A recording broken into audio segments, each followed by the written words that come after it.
Di tengah kekacauan revolusi Prancis, ketika raja-raja digulingkan dan republik belum menemukan bentuknya, seorang pemuda asing berdiri di ambang panggung sejarah.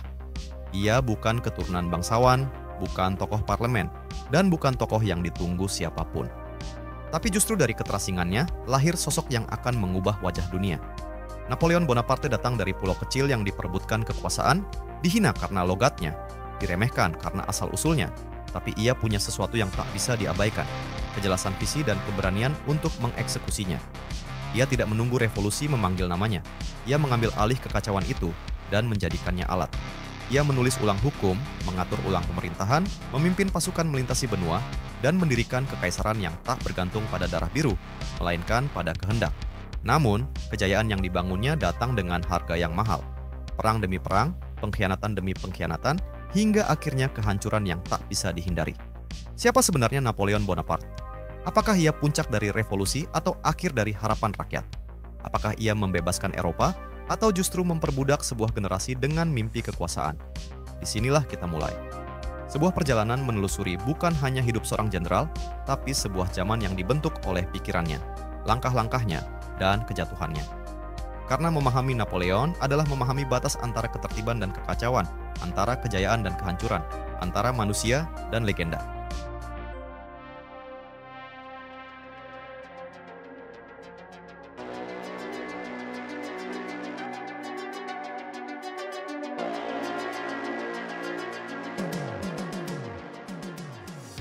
Tahun 1796, Prancis bukan lagi tanah para raja, tapi juga belum menjadi republik yang stabil. Revolusi yang mengubah segalanya 5 tahun sebelumnya telah menjatuhkan monarki, menghancurkan aristokrasi, dan membentuk kekuasaan baru bernama Direktori. Namun, di balik slogan kebebasan, persamaan, dan persaudaraan, yang terjadi adalah kekacauan. Intrik menggantikan ideologi, dan republik muda itu justru dikepung oleh 5 musuh besar. Inggris di laut, Austria dan Prusia di darat, serta kemiskinan dan pemberontakan di dalam negeri. Revolusi tidak melahirkan kedamaian, tapi krisis. Pasar kekurangan makanan, rakyat tak percaya pada pemerintah, dan kota-kota penuh bayangan giotin. Para pemimpin revolusi satu persatu dihukum mati oleh revolusi itu sendiri. Dalam kekacauan ini, muncul satu nama, bukan dari Paris, bukan dari aristokrasi lama, melainkan dari sebuah pulau terpencil, Korsika. Napoleon Bonaparte baru berusia 26 ketika ia menerima penugasan yang akan mengubah segalanya. Ia ditunjuk memimpin armée d'Italie, pasukan Prancis yang bertugas melawan Austria di Italia Utara. Tapi ini bukan kehormatan besar. Pasukan itu adalah sisa-sisa yang kelelahan, kekurangan senjata, pakaian, bahkan makanan. Penugasan itu lebih mirip buangan daripada promosi. Namun Napoleon melihatnya dengan mata berbeda. Ia berkata pada para perwiranya, "Kalian telanjang, lapar, dan dibayar dengan janji. Tapi aku akan memimpin kalian menuju kemenangan dan kejayaan." Kalimat itu bukan sekadar motivasi. Ia adalah cermin dari strategi Napoleon. Perang bukan hanya tentang senjata, tapi tentang psikologi dan momentum. Di titik inilah narasi Napoleon dimulai, bukan sebagai pengganti raja, tapi sebagai pengubah irama. Ia membangun kepercayaan dari kehancuran, kekuatan dari kelaparan, dan menyulap front sekunder menjadi panggung utama sejarah. Sejarawan Andrew Roberts mencatat dalam bukunya Napoleon, A Life, bahwa Napoleon tidak lahir di tengah kekuasaan, tapi ia memiliki kecerdasan langka untuk mengenali kekosongan dalam tatanan lama dan mengisinya dengan visi dan disiplin. Ia bukan pewaris takhta, tapi pembuat takhtanya sendiri. Dalam revolusi Prancis, raja-raja dihukum mati, hukum-hukum dibakar, dan nilai-nilai lama dihancurkan. Tapi justru dalam kehancuran itulah Napoleon menemukan celah. Ia tidak membawa ideologi baru, melainkan mengatur ulang kekuatan lama dengan cara yang efisien dan efektif. Ia bukan revolusioner sejati, tapi ia paham bagaimana revolusi bisa dijinakkan dan diarahkan untuk kepentingannya sendiri. Revolusi membuka pintu, tapi Napoleonlah yang memilih untuk masuk, menutupnya dari dalam, dan mengganti kuncinya. Pertanyaannya kini, bagaimana seorang anak muda dari pinggiran kekuasaan itu, dalam waktu hanya 1 dekade, bisa menjadi pusat dari segalanya, politik, perang, hukum, bahkan mitologi Eropa.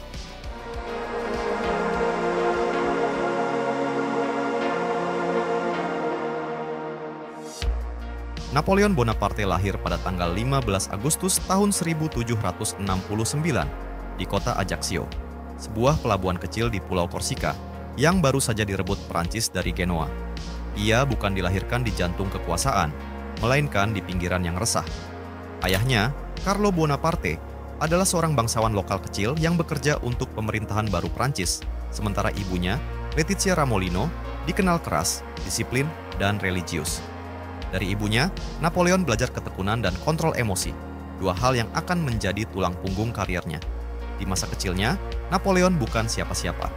Ia dihina karena logat Korsikanya, dianggap asing oleh teman-temannya di sekolah militer Prancis di Brienne.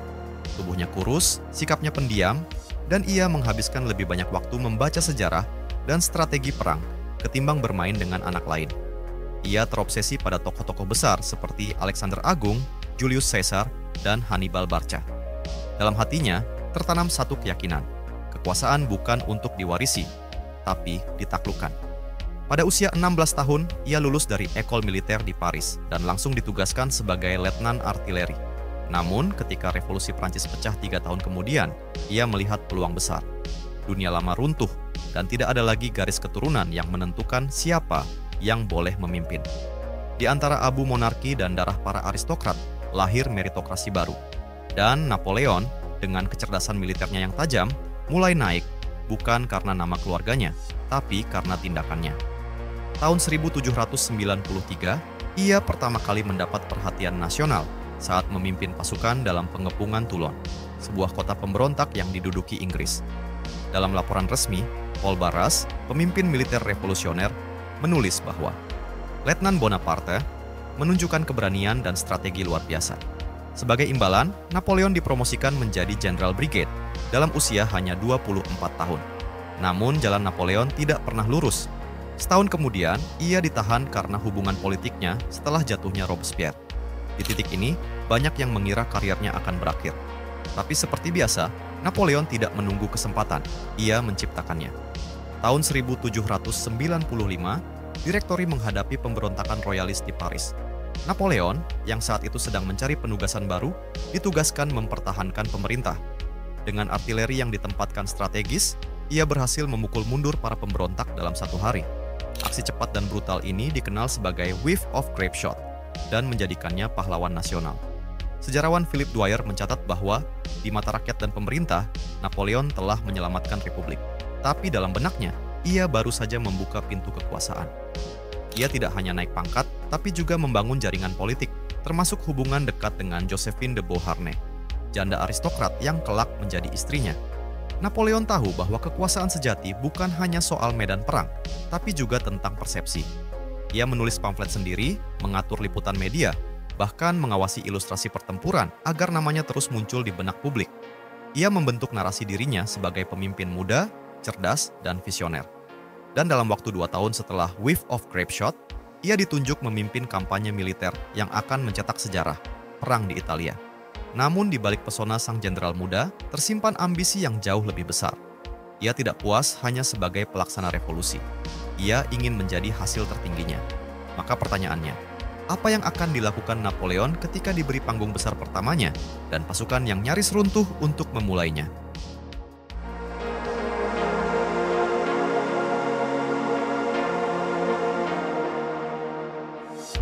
Maret tahun 1796, Napoleon Bonaparte berdiri di markas Armée d'Italie, pasukan Prancis di Italia Utara. Usianya baru 26. Ia bukan jenderal yang mapan, bukan juga pilihan favorit direktori. Tapi pada saat itu, Prancis kehabisan jenderal berani, dan Napoleon, dengan reputasi gemilang dari Toulon dan Paris, tampak seperti satu-satunya pilihan yang tersisa. Pasukan yang diwariskannya bukan kekuatan. Mereka kelaparan, tidak digaji, moralnya rendah, dan peralatannya buruk. Banyak yang menyebut front Italia sebagai kuburan ambisi, tapi Napoleon melihatnya sebagai panggung. Ia tidak datang untuk mengeluh tentang logistik. Ia tidak menuntut bala bantuan. Ia hanya meminta satu hal, kepercayaan penuh untuk bertindak. Ketika pertama kali bertemu dengan para perwiranya, Napoleon berdiri tanpa jubah kebesaran. Tubuhnya kecil, bahunya sempit, wajahnya pucat, tapi kata-katanya tajam. Ia berkata, "Kalian telanjang, lapar, dan dibayar dengan janji. Tapi aku akan memimpin kalian menuju kemenangan dan kemuliaan." Itu bukan retorika. Dalam waktu hanya 2 minggu, Napoleon menyerbu wilayah Piedmont. Ia memecah pasukan Austria dan Sardinia dengan strategi gesit dan pemanfaatan medan yang presisi. Di Montenotte, Millesimo, Dego, dan Mondovi, ia memenangkan pertempuran demi pertempuran dengan kecepatan yang belum pernah dilihat sejak Alexander Agung. Prinsipnya sederhana, serang dulu, pikirkan nanti. Bagi Napoleon, perang adalah simfoni gerakan. Ia menghindari garis depan yang statis. Ia mengandalkan serangan mendadak, mengepung musuh dari sisi yang tak terduga, dan terus mendorong mundur bahkan saat logistiknya kelelahan. Pada bulan Mei, ia memasuki Milan. Pasukan Austria terpukul mundur. Kota-kota di Italia menyerah satu persatu. Di Bologna, Ferrara, Modena, Napoleon dipandang bukan sekadar jenderal, tapi penyelamat. Namun keberhasilan ini bukan sekadar soal taktik. Napoleon juga membangun citra. Ia mendirikan republik-republik klien, menyita harta gereja, dan mengirim karya seni ke Paris. Ia mengubah penaklukan menjadi propaganda. Lukisan, surat kabar, pidato, semua memuja sang anak revolusi yang menaklukkan Italia. Di sisi lain, ia tetap sadar akan kekuatan narasi. Ia menulis laporan pertempuran dengan dramatisasi luar biasa. Ia menyensor berita buruk. Dalam salah satu suratnya ke direktori, ia menulis, "Rakyat Paris mencintai kemenangan. Berilah mereka kemenangan dan mereka tak akan bertanya lebih jauh." Tahun yang sama, ia menandatangani perjanjian Campo Formio dengan Austria. Hasilnya, wilayah Belgia, Lombardia, dan Belanda menjadi milik Prancis. Kekuasaan Austria di Italia praktis runtuh. Itu adalah kemenangan strategis, diplomatik, dan simbolik.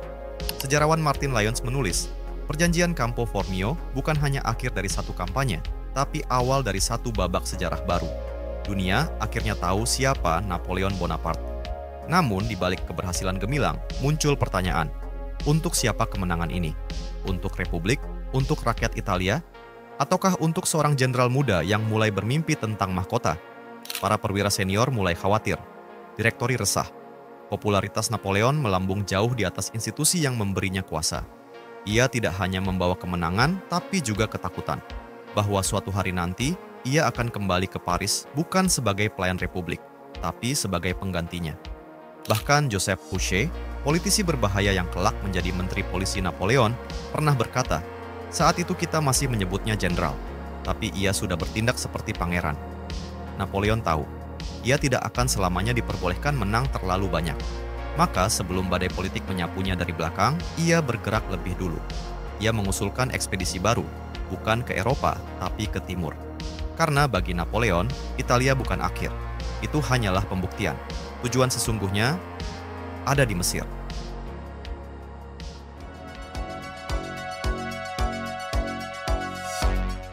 Tahun 1798, Napoleon kembali ke Paris sebagai pahlawan. Kemenangan gemilangnya di Italia membuat rakyat memujanya, tapi juga membuat para politisi di direktori merasa terancam. Ia terlalu muda, terlalu populer, terlalu ambisius. Maka daripada membiarkannya menetap dan mungkin merebut kekuasaan, mereka setuju memberi izin pada rencananya yang lebih aneh, ekspedisi ke Mesir. Bagi sebagian orang, gagasan itu terdengar seperti pelarian. Tapi bagi Napoleon, Mesir adalah panggung berikutnya. Ia tidak hanya ingin dikenal sebagai jenderal Eropa, tapi sebagai arsitek dunia baru. Di matanya, Timur bukan hanya wilayah yang eksotis. Ia adalah simbol peradaban kuno yang menunggu dibangkitkan kembali. Ia ingin menjadi Alexander Agung modern. Namun ini bukan sekadar romantisme sejarah. Napoleon tahu, Inggris, musuh utama Prancis, menguasai jalur perdagangan global melalui India. Jika Mesir dapat direbut, maka jalur ke India bisa dipotong. Ekspedisi ini adalah strategi militer, ekonomi, dan simbolik sekaligus.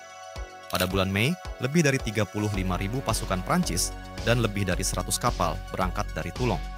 Mereka membawa artileri, pasukan kavaleri, dan satu hal yang tidak biasa, lebih dari 100 ilmuwan, seniman, arsitek, dan ahli geografi. Napoleon tidak hanya ingin menaklukkan Mesir, tapi juga mendokumentasikannya, mempelajarinya, dan menjadikannya bagian dari proyek peradaban. Pada awal Juli, mereka tiba di Alexandria.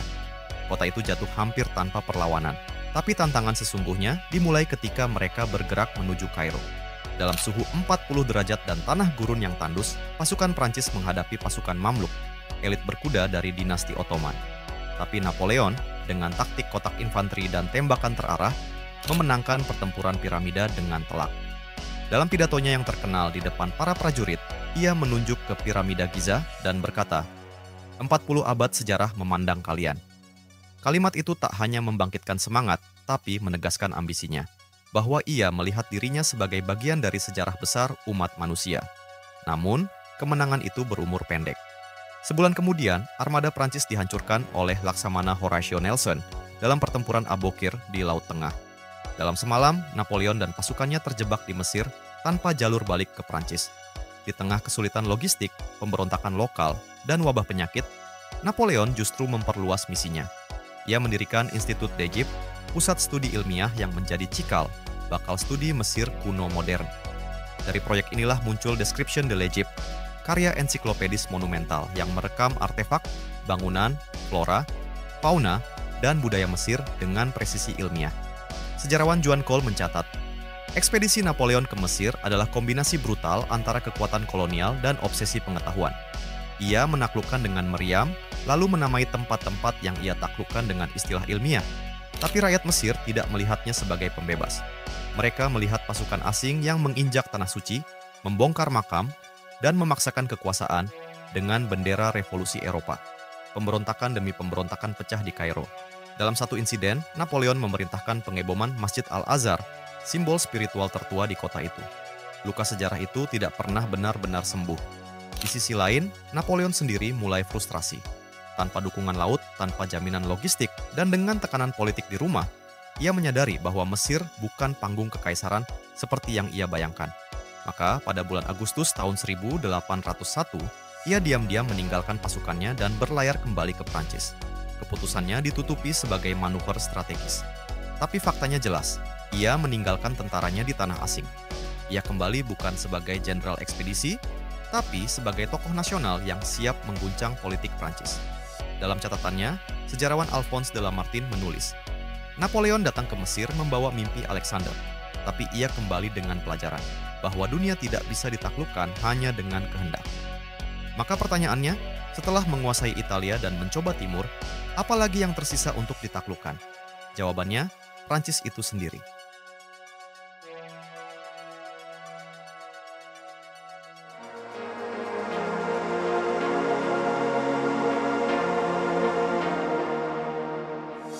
Saat Napoleon kembali ke Prancis pada bulan Oktober tahun 1801, ia menemukan negara dalam keadaan limbo.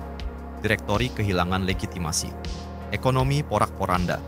Politik terpecah antara kaum royalis, republikan radikal, dan oportunis yang hanya mencari keselamatan pribadi. Revolusi telah kehilangan napasnya. Republik tanpa arah. Rakyat merindukan stabilitas. Dan kekuasaan menganga tanpa penjaga. Napoleon tidak membuang waktu. Ia tidak kembali sebagai jenderal biasa, tetapi sebagai tokoh dengan aura mitos. Dengan dukungan dari saudara-saudaranya, terutama Joseph dan Lucien, serta tokoh-tokoh kunci seperti Emmanuel Sieyès dan Talleyrand, Napoleon mulai menyusun rencana besar, menjatuhkan pemerintahan yang memberinya kekuasaan dengan alasan menyelamatkan republik.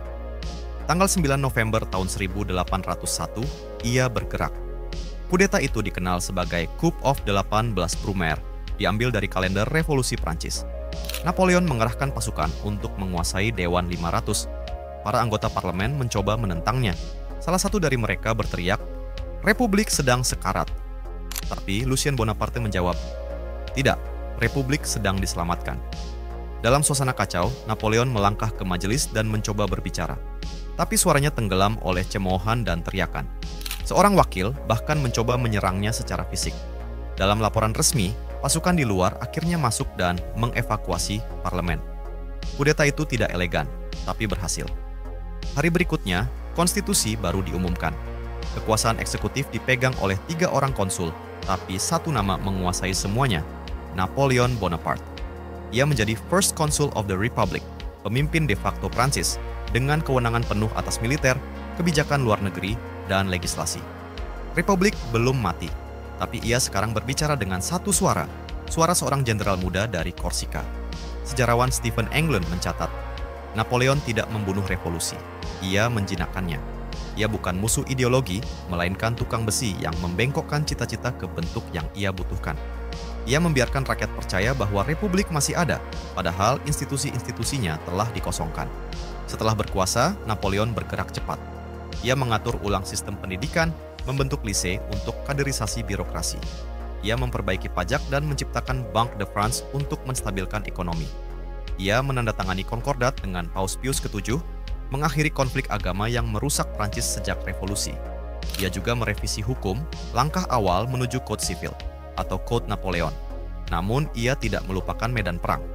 Tahun berikutnya, ia memimpin langsung pasukan Prancis melintasi pegunungan Alpen dan mengalahkan Austria dalam pertempuran Marengo. Kemenangan ini memperkuat legitimasi politiknya. Ia bukan hanya pemimpin administratif, ia tetap penakluk.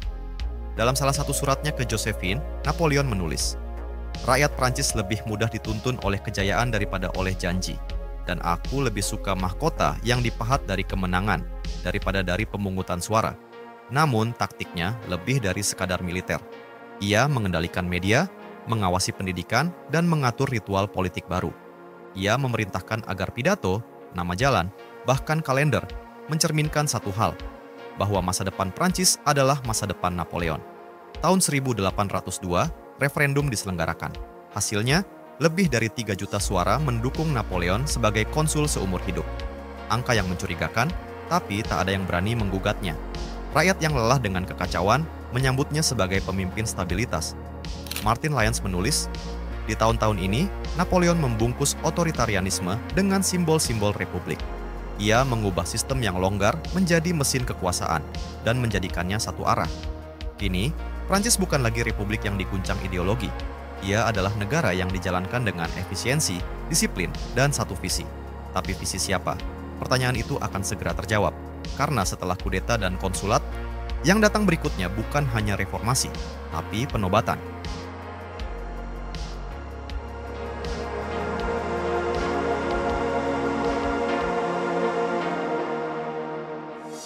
Dua tahun setelah kudeta Brumaire, Napoleon Bonaparte tidak lagi sekadar memimpin Prancis. Ia mewujudkan Prancis dalam dirinya. Seluruh sistem hukum, birokrasi, pendidikan, dan militer disusun ulang, bukan hanya untuk melayani republik, tapi untuk melayani stabilitas yang ia ciptakan. Dan dalam kamus Napoleon, stabilitas hanya bisa dicapai dengan kekuasaan absolut.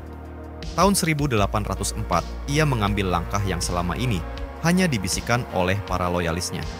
Ia menyatakan diri sebagai Kaisar Prancis. Sebuah referendum diadakan dan hasilnya, meski diselimuti manipulasi, menunjukkan dukungan luar biasa. Lebih dari 3 juta suara ya dan kurang dari 2.000 suara tidak. Tapi ini bukan pemilu, ini deklarasi. Tanggal 2 Desember tahun 1804 di Katedral Notre Dame, Paris, Napoleon naik ke altar. Di hadapan Paus Pius ke-7 yang sengaja didatangkan dari Roma, ia menerima mahkota, namun menolaknya untuk dikenakan oleh tangan gereja. Ia mengambilnya sendiri dan menaruhnya di atas kepalanya. Dengan satu gerakan simbolis, ia menghapus tradisi ribuan tahun penobatan monarki. Napoleon tidak diberkati oleh otoritas ilahi. Ia menobatkan dirinya sendiri. Sejarawan Andrew Roberts menulis, dalam momen itu, Napoleon tidak hanya menjadi Kaisar Prancis, ia menjadi simbol revolusi yang memakan induknya dan membentuk ulang makna kekuasaan di era modern. Gelar barunya adalah Napoleon pertama, Empereur des Français. Tapi di balik prosesi megah dan orkestra istana, kekuasaan itu dibangun di atas jaringan kendali yang nyaris total. Napoleon menciptakan sistem sensus, badan statistik, kantor pengawasan, bahkan mengatur kurikulum pendidikan nasional agar semua anak Prancis tumbuh dalam kerangka pikir Bonapartisme. Ia melanjutkan reformasi hukum dengan menerbitkan Code Sivil atau Code Napoleon. Kumpulan hukum ini mengatur kepemilikan, pernikahan, warisan, hingga kontrak dagang. Sebagian besar negara di Eropa kontemporer, dari Belgia hingga Italia, bahkan Turki, masih mengadopsi elemen dari hukum ini. Namun, bagi Napoleon, reformasi bukan tujuan, melainkan fondasi ekspansi. Antara tahun 1805 hingga 1809, ia memulai kampanye militer terbesar dalam sejarah Eropa modern. Dengan Grand Army, pasukan darat terbesar dan paling disiplin yang pernah dibentuk Prancis, Napoleon melibas Austria, Rusia, Prusia, dan koalisi ketiga. Pertempuran Austerlitz pada bulan Desember tahun 1805 adalah puncak kejayaannya. Menghadapi dua kaisar, Alexander dari Rusia dan Franz dari Austria, Napoleon memenangkan pertempuran itu dengan siasat medan dan pemecahan lini yang nyaris sempurna. Setelah Austerlitz, Kekaisaran Romawi Suci dibubarkan. Peta Eropa berubah. Negara-negara Jerman diorganisasi ulang dalam konfederasi Rin di bawah kendali Prancis. Kekaisaran Prancis tidak lagi simbolik. ia nyata, terbentang dari Pyrenees hingga Sungai Niemen. Namun kekaisaran ini berdiri bukan di atas kesepakatan, tapi di atas rasa takut. Joseph Fouché, kepala polisi rahasia Napoleon, menjalankan jaringan pengawasan di setiap kota besar. Surat-surat disensor, media dikendalikan, para penentang ditangkap diam-diam. Kekuasaan Napoleon bukan demokrasi, tapi ia membuat rakyat percaya bahwa inilah bentuk republik terbaik yang bisa mereka miliki. Ia menjadikan keluarganya sebagai raja di seluruh Eropa. Joseph Bonaparte diangkat sebagai raja Spanyol. Louis Bonaparte memimpin Belanda. Jerome menjadi raja Westphalia. Kekaisaran itu seperti cermin. Dari pusat Paris, wajah Napoleon memantul ke semua penjuru benua. Tapi setiap refleksi membawa distorsi. Di negara-negara yang ditaklukkan, muncul perlawanan. Nasionalisme yang dulu dimanfaatkan Napoleon di Italia dan Jerman, kini bangkit untuk melawannya. Kekuasaan absolut adalah kutukan waktu. Dan Napoleon, dalam kesempurnaan sistemnya, sedang membangun musuh-musuh baru yang akan datang bukan dari luar, tapi dari dalam. Karena pertanyaan selanjutnya bukan lagi apakah ia berkuasa, tapi berapa lama lagi dunia akan mentolerir satu nama, satu wajah, satu kehendak.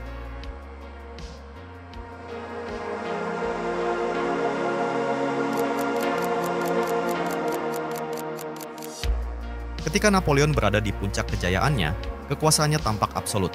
Ia adalah Kaisar Prancis, penakluk Eropa, pemberi hukum, pelindung revolusi. Tapi di balik kemegahan medali, parade militer, dan lukisan-lukisan propaganda, mulai muncul retakan. Bukan dari luar, tetapi dari dalam sistem yang ia bangun sendiri. Retakan yang menganga menjadi jurang. Musuh terbesar Napoleon bukan Inggris, bukan Rusia, tapi waktu dan batas manusia yang ia abaikan. Tahun 1808, Napoleon memberlakukan Continental System, blokade ekonomi besar-besaran terhadap Inggris. Ia memerintahkan semua negara di bawah kekuasaannya untuk menutup pelabuhan mereka terhadap barang-barang Inggris. Strateginya sederhana, kalau ia tidak bisa menghancurkan Inggris di laut, ia akan mencekiknya lewat daratan. Namun rencana ini mengandung racun. Negara-negara sekutu mulai menderita. Ekonomi Spanyol runtuh. Perdagangan Belanda terganggu. Pedagang Jerman melakukan penyelundupan diam-diam. Rusia, sekutu sementara Napoleon, mulai ragu dan enggan sepenuhnya mengikuti sistem ini. Sejarawan David Bell menyebut Continental System sebagai strategi kesombongan, karena ia mengandaikan bahwa seluruh Eropa akan patuh demi ambisi satu orang. Situasi memburuk ketika Napoleon mengintervensi Spanyol tahun 1808. Ia menggulingkan Raja Bourbon dan menempatkan saudaranya, Joseph Bonaparte, sebagai raja baru. Tapi rakyat Spanyol tidak diam. Mereka bangkit dalam pemberontakan berdarah, memulai apa yang akan disebut oleh militer modern sebagai Guerra de Guerillas, perang gerilya. Di jalan-jalan Madrid, desa-desa Castilla, dan pegunungan Andalusia, rakyat sipil, petani, pendeta, dan bahkan anak-anak mengangkat senjata. Tentara Prancis yang terbiasa berperang di medan terbuka, kini menghadapi musuh tak terlihat. Mereka disergap, diracun, dan dihancurkan oleh perlawanan rakyat yang tidak mengenal aturan perang. Napoleon, yang biasanya memahami irama perang, kini kehilangan kendali. Ia mengirim ratusan ribu pasukan ke Spanyol, tapi pertempuran tak pernah selesai. Inggris, di bawah komando Jenderal Wellington, memanfaatkan kekacauan ini dan membuka front baru di semenanjung Iberia. Kekalahan pertama Napoleon bukan di medan perang besar, tapi di kota kecil yang dibakar rakyatnya sendiri. Sementara itu, di dalam negeri, rasa letih mulai menyebar. Pajak dinaikkan untuk membiayai perang tanpa akhir. Konskripsi massal menyebabkan gelombang desertir.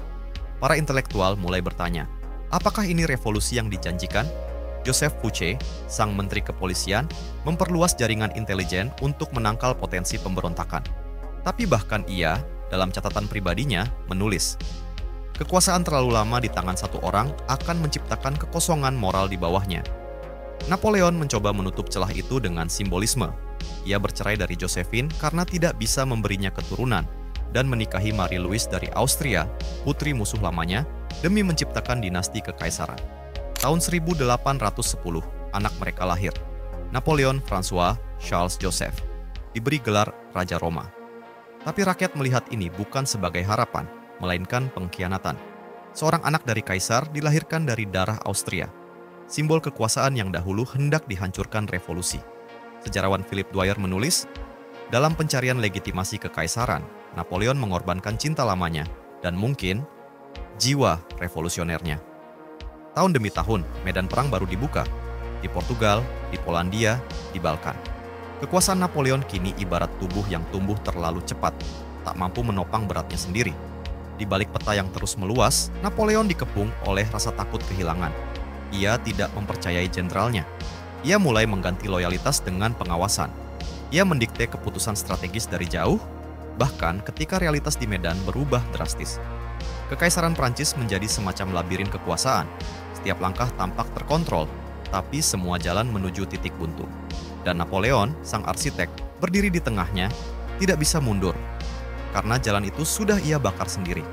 Pertanyaannya kini bukan lagi soal seberapa luas ia bisa menaklukkan, tapi apa yang tersisa untuk dipertahankan ketika semua telah dimiliki.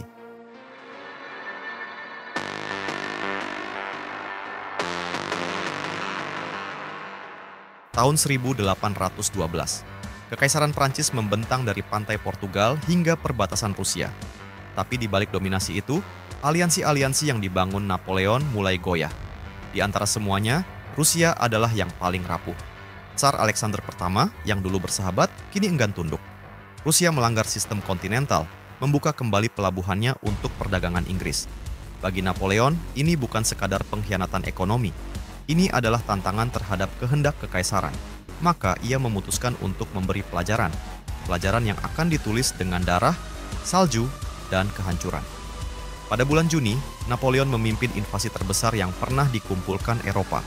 Lebih dari 600.000 pasukan dari 20 negara berbeda menyeberangi Sungai Niemen menuju tanah Rusia. Ini adalah Grand Army dalam skala yang belum pernah ada sebelumnya.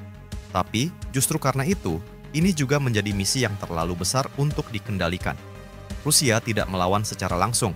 Mereka mundur, membakar desa-desa, menghancurkan makanan dan logistik di sepanjang jalan.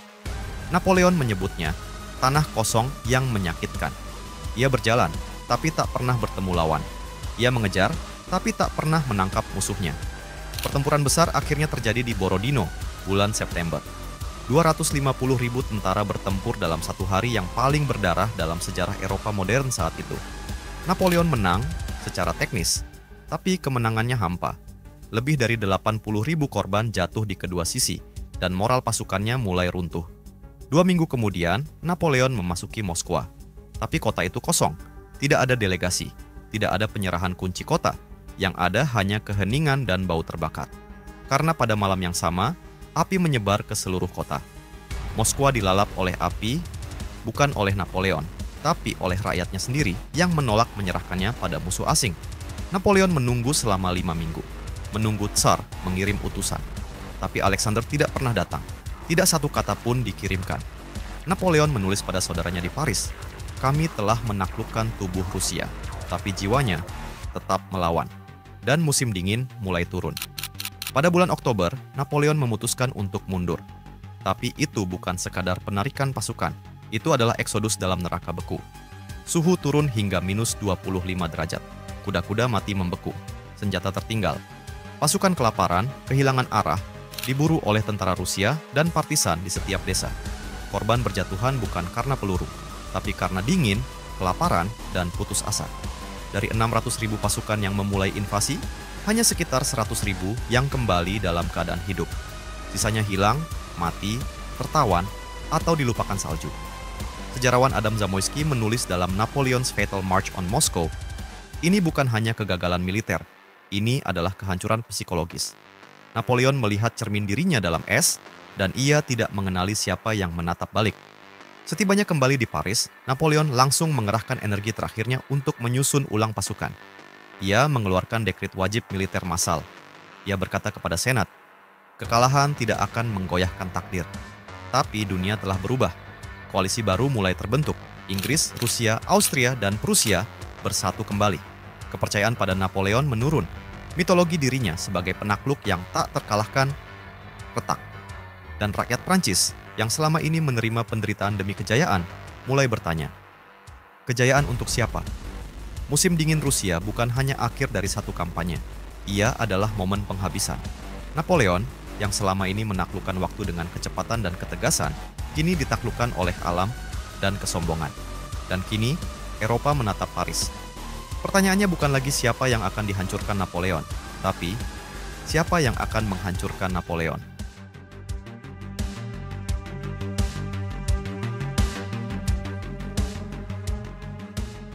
Tahun 1813, Napoleon kembali dari Rusia sebagai kaisar yang terluka. Grand Army telah hancur, reputasinya terguncang, tapi ia belum menyerah. Di Paris, ia membentuk kembali pasukan, memanggil rekrutan muda, dan mengobarkan semangat nasional. Ia menolak takdir, ia menolak takluk, tapi Eropa tak lagi gentar. Koalisi keenam kini lebih kuat, lebih bersatu, dan lebih berniat menghancurkannya selamanya. Rusia, Austria, Rusia, dan Inggris bersatu membentuk kekuatan gabungan. Mereka tidak lagi hanya berperang melawan Prancis, mereka berperang untuk menghapus Napoleon dari sejarah. Ia menghadapi kampanye besar di Jerman. Pertempuran demi pertempuran pecah di Dresden, Katzbach, dan Leipzig.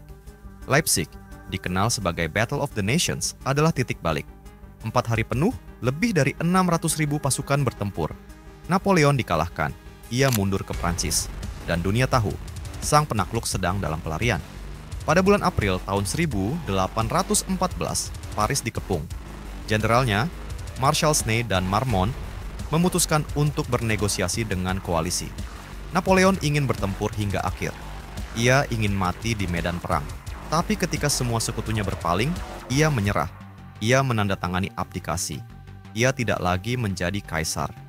Sebagai gantinya, ia diasingkan ke pulau kecil bernama Elba, di lepas pantai Italia. Ia diizinkan mempertahankan gelar dan pasukan kecil, tapi semua orang menganggap ini adalah akhir. Napoleon telah tamat. Namun dunia belum selesai dengannya, dan ia belum selesai dengan dunia. Tepat 10 bulan kemudian, Maret tahun 1815, Napoleon melarikan diri dari Elba. Ia mendarat di pantai selatan Prancis hanya dengan 1.000 orang.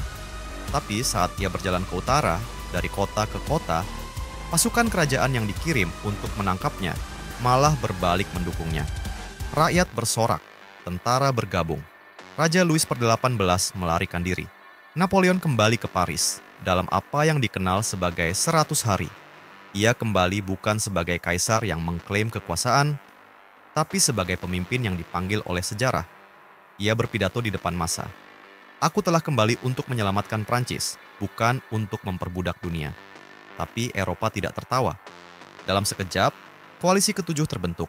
Inggris dan Prusia memimpin. Mereka tak mau mengulang kesalahan. Dan Napoleon tahu, satu pertempuran akan menentukan segalanya. 21 Juni tahun 1815, di Padang Waterloo, Belgia, pasukan Napoleon menghadapi gabungan Inggris di bawah Wellington dan Prusia di bawah Blücher. Hujan membasahi tanah, merusak strategi artileri. Serangan demi serangan diluncurkan. Kavaleri Prancis maju. Garda kekaisaran terakhir turun, tapi koordinasi gagal. Dukungan Prusia datang tepat waktu. Saat garda kekaisaran mundur, pasukan Prancis panik. Sejarah mencatat, untuk pertama kalinya dalam 20 tahun, Napoleon benar-benar kalah dan tidak bisa menyangkalnya. Ia kembali ke Paris. Kali ini, bukan dengan arak-arakan, tapi dengan diam. 2 hari kemudian, ia turun takhta untuk kedua kalinya. Tidak ada euforia, tidak ada harapan. Ia diserahkan kepada Inggris. Dibuang jauh, bukan ke Elba, tapi ke Pulau Saint Helena, sebuah pulau kecil di Atlantik Selatan, 3.000 km dari daratan terdekat. Di sana, di bawah penjagaan ketat, Napoleon menghabiskan sisa hidupnya. Menulis, merenung, dan menyusun kembali kisahnya sendiri. Sejarawan Vincent Cronin menyebut tahun-tahun ini sebagai pengasingan dalam ketenangan yang kejam.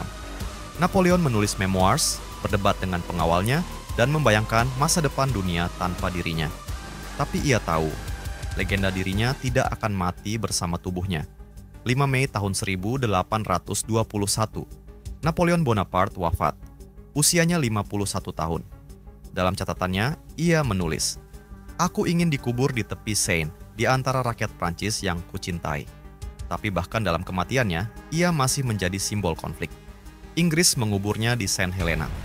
20 tahun kemudian, jasadnya dipindahkan ke Paris, dimakamkan di Les Invalides, dalam prosesi penuh keheningan dan kekaguman. Ia pernah menaklukkan hampir seluruh Eropa, tapi akhirnya dunia yang menaklukkannya, bukan dengan kekuatan, tapi dengan waktu.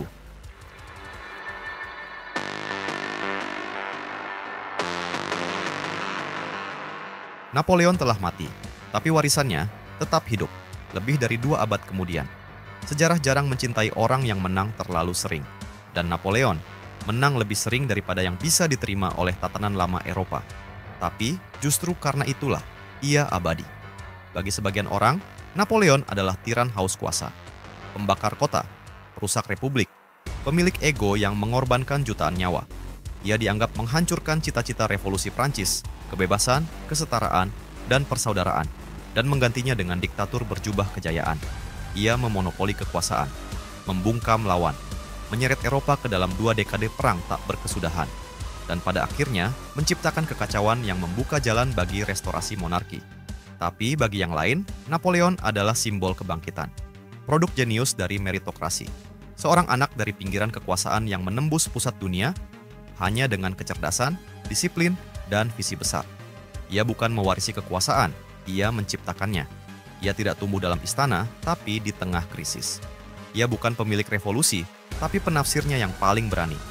Kode Napoleon tetap menjadi fondasi hukum sipil di banyak negara hingga hari ini. Sistem pendidikan nasional, model rekrutmen militer, bahkan lembaga statistik negara modern, semuanya dapat ditelusuri kembali ke reformasi era Napoleon. Ia tidak hanya mengubah Prancis, ia mendefinisikan ulang negara modern. Namun warisannya juga penuh paradoks. Ia membawa kebebasan hukum, tapi juga sensor pers. Ia mengangkat rakyat biasa ke tampuk kekuasaan, tapi juga menobatkan dirinya kaisar. Ia berbicara atas nama rakyat, tapi melawan keinginan rakyat yang menolak perang. Sejarawan Jean Toulart menulis, Napoleon bukan hanya manusia sejarah. Ia adalah mitos yang mengisi kekosongan antara revolusi dan stabilitas. Sementara Andrew Roberts menyebutnya, satu-satunya manusia biasa yang pernah memperlakukan sejarah seperti panggung teater dan menang. Napoleon juga menjadi inspirasi dan peringatan. Bagi Lenin, ia adalah contoh tentang bagaimana kekuatan bisa diambil lewat kehendak revolusioner. Bagi Hitler, ia adalah pemimpin ideal dan kesalahan yang harus diperbaiki. Bagi tokoh-tokoh republik, ia adalah simbol kehancuran demokrasi. Bagi militer dan cendekiawan, ia tetap menjadi standar emas strategi. Setiap generasi membaca ulang Napoleon. Ia bisa menjadi pahlawan atau monster, pembangun atau perusak, cermin atau bayangan. Tapi satu hal pasti, dunia sebelum Napoleon dan sesudahnya adalah dunia yang berbeda. Kini, di Les Invalides, di bawah kubah emas Paris, jenazahnya berbaring dalam keheningan. Tapi bahkan di situ, ia tetap bicara. Bukan dengan suara, tapi dengan jejak.